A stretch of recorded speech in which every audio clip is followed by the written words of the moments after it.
In the middle of the United States, about 50 miles northwest of the Wichita airport, sits a small Kansas town most people have never heard of. But hidden in this town are two experiences you wouldn't expect to find here. A working salt mine deep underground preserving Hollywood history, and the Space Museum filled with artifacts that have left Earth's atmosphere and returned. I'm gonna show you both up close, and we'll even learn a small piece of history I wasn't expecting that ties them together. This is Hutchinson, Kansas.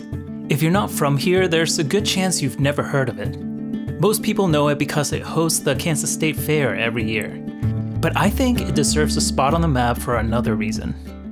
Hutchinson has two museums that feel way bigger than the town, almost like they belong in a big famous city or something. And I've seen one of them before, so we're gonna go to that one later. But first we're gonna head 650 feet underground into an active salt mine. The Strataca Salt Museum opened its doors in 2007, becoming a destination for those wanting to experience what it's like 650 feet underground in an active salt mine. The mine was operated by the Carey Salt Company, started by Emerson Carey in 1923, which is now the Hutchinson Salt Company. Should we go in and see what they tell us? Oui. It's recommended to make reservations ahead of time, but we didn't do that, so we had to hope there was still enough room on the next tour. But luckily, we were able to buy tickets for the next tour and had a few minutes to view the displays in the lobby, including a cool model of a shaft and hoist, which we were about to experience firsthand. Okay, we got in, and we're gonna be heading down into the mine in about 15 minutes. So we're chilling, hanging out with the barn burner from Twister.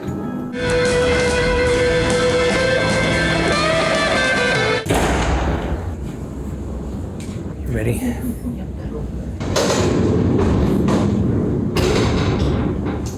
Right, going to knit you through, folks, but do mind the step.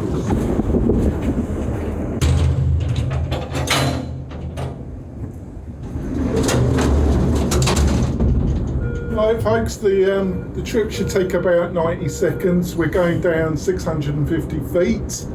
That's two Liberty statues on top of one another.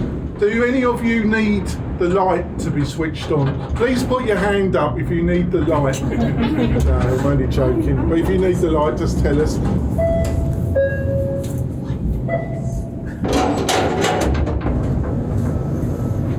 know what, folks, do mind the step. As we stepped out of the elevator, we saw these giant solid walls of ancient salt and these deep, long passages. These layers of salt were formed when the Permian Sea covered the region many years ago.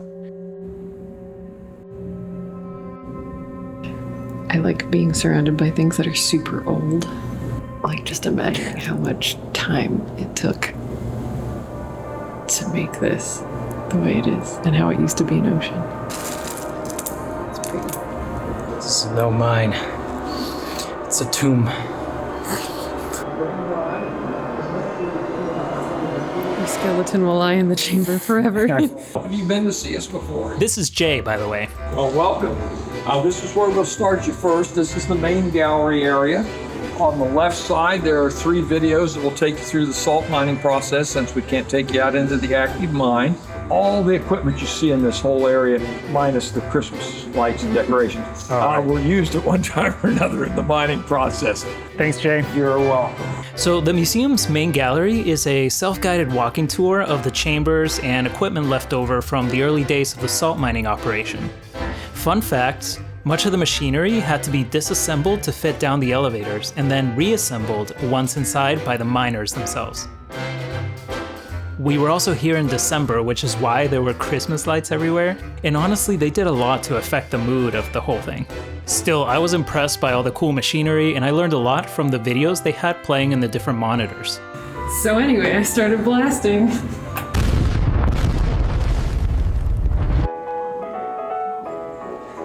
This is no mine. It's a tomb. Give me the White House. Now, a salt mine like this may have been able to protect you from nuclear fallout during the Cold War, but my favorite part about it was the film and prop storage. See, the mine maintains a comfortable 68 degrees Fahrenheit and stable humidity naturally year-round, which makes it ideal for storing artifacts and sensitive film. Being a huge film nerd, I was having the time of my life, looking at all the props from some of my favorite movies, and reading a little bit about why all these artifacts are here in the first place. Now, if just being surrounded by giant towering walls of ancient salt wasn't enough to make me feel like a supervillain, Oh my god. seeing the costumes on display cases sealed the deal for me.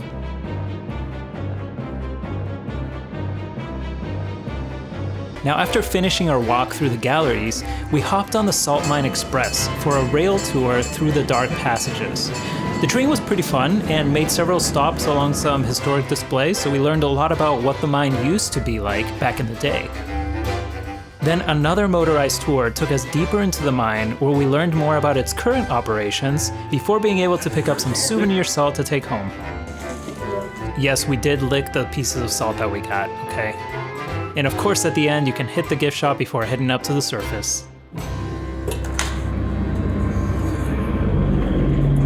Woo. By Salt Mine. We took a little detour because it's December here, and it's normally really cold, but right now, it's 67 degrees. So we're gonna check out Sand Hills State Park, and then we'll continue with our tour after. Welcome to Sand Hills State Park. This park is cool. It's a little special because it's got sand hills. These sand hills are dunes that were formed by wind-blown deposits of sand transported all the way from the Rocky Mountains by the Arkansas River at the end of the Ice Age some 10,000 years ago. And the dunes are now stable thanks to the prairie grass that grows everywhere. Wow.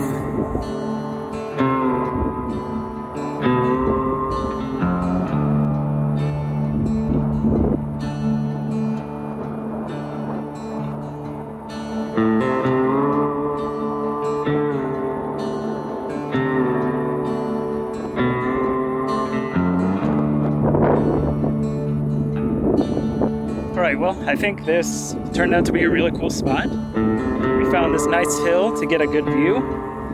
And now let's continue our adventure. Let's go back and let's go to the Hutchinson Cosmosphere, one of my favorite places. Okay, there it is, Cosmodrome. There it is, the Cosmosphere. Let's go. This is the Hutchinson Cosmosphere, which has been open since 1962. UMass number 1. It holds some of the most important relics of air and space exploration. Wow. That's a real SR-71 Blackbird, so cool. A little bit of history on the SR-71 Blackbird. It first took flight in 1964 and is, to this date, the fastest air-breathing aircraft ever made, reaching speeds over Mach 3.3. This is the fastest plane ever made. This one, right here. This particular Blackbird was retired and acquired by the Cosmosphere, which then built their current lobby around it in 1997. The lobby also houses a full-scale replica of the Space Shuttle Endeavour. It's only the left side and it's up against the wall, but it's still a magnificent sight to see right as you walk in.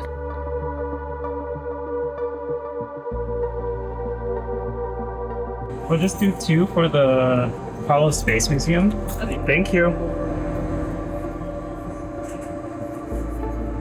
All right. As we entered the main gallery, we met a man named Robert.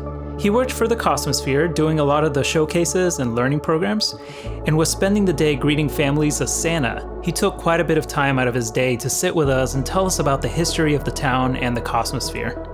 It's just small enough without being too big. If you wanted to go to a big city, you just go 50 miles away and go to Wichita. Right. But if you wanted small town living, it's pretty small. And after all, the Walmart don't stay open all night, so it tells you how small it is. Oh yeah.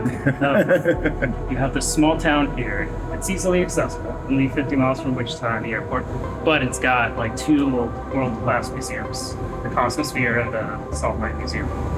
And did you know that they are connected in a way that most people do not know? Our founder, the lady who founded the Cosmosphere, her name was Patty Brooks Carey. Oh. The family that owned the salt mine is the Carey family. was the Carey salt mine. Now, Emerson Carey is the man who started the salt mine in the 1920s. His grandson, Jake, married Patty.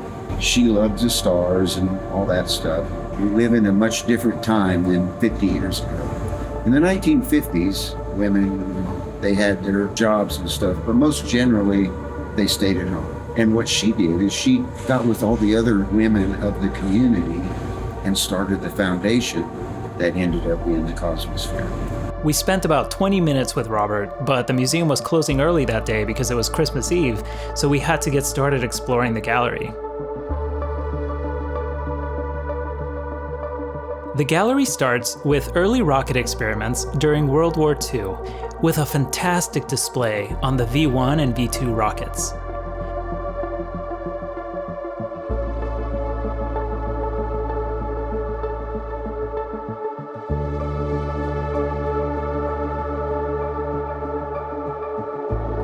Then it takes you through the story of the space race during the Cold War, from the USSR's first man in space to the USA's moon landing. Reading the plaques actually had my heart going a little bit because the story was so well told. I'm not going to show you everything that we saw here, but here are some of the facts. The Hutchinson Cosmosphere houses the largest combined collection of US and Russian spaceflight artifacts in the world. It also has the largest collection of Russian space artifacts outside of Moscow, and the collection of US artifacts is second only to the National Air and Space Museum in Washington, D.C. Some of the most amazing artifacts to see are the authentic, original Liberty Bell 7 Mercury spacecraft, the Gemini 10 space capsule, and the command module Odyssey from Apollo 13.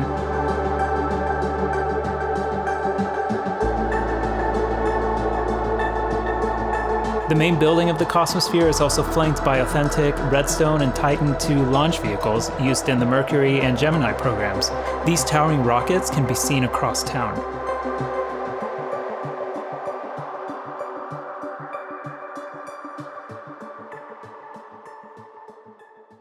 Oh my god, these are so good. I want all of them. Wow. I want a whole collection of planets. I think we're gonna I'm so happy they have Pluto and Charon. if these are for sale, we gotta leave with the Neptune. Yep. Mine's, I got buddy. Pluto That's and Charon. Pluto and Charon. Forever. This is Neptune. So that was the Cosmosphere, and a really cool place. Spent way longer reading stuff in there than I expected that we would. I thought it was awesome. The way that the plaques were set up and the way that you read everything is really well set up.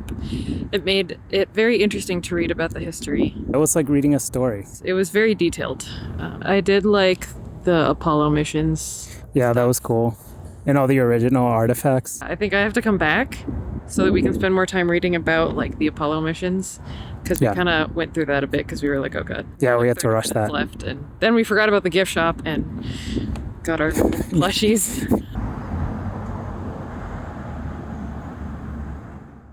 So we're in downtown Hutchinson now, and I thought I'd take a moment to just tell you a little bit about my thoughts on this place. Because I grew up in north central Kansas, so I was always like 2 to 3 hours from Hutchinson, something like that. And we would come here for the state fair, and so that's what I knew it for. I had been to the Cosmosphere before. It was a childhood memory of mine, but I hadn't explored it really like I did today. So that was special. Hutchinson, it's a small town. It's got about 40,000 people in an area of like 25 square miles. So it's not a big place, but only 50 miles from Wichita, which is the largest city in Kansas. It's crazy to me that such a small town has things like this salt museum, the Cosmosphere, the state fair here. It's given me a new appreciation for it, so it's really cool. I hope that you're feeling that too. And I hope that you're able to come visit and see these museums and see the parks and see everything else that it's got to offer, because it's a really cool place. So if you get a chance, check it out. I hope you liked the video. If you want to see more, you can watch this hike from Pilot Mountain or check out my channel for other videos. And check out Hutchinson or your nearby small town with some cool things to check out in it. I don't know. All right, see you next time.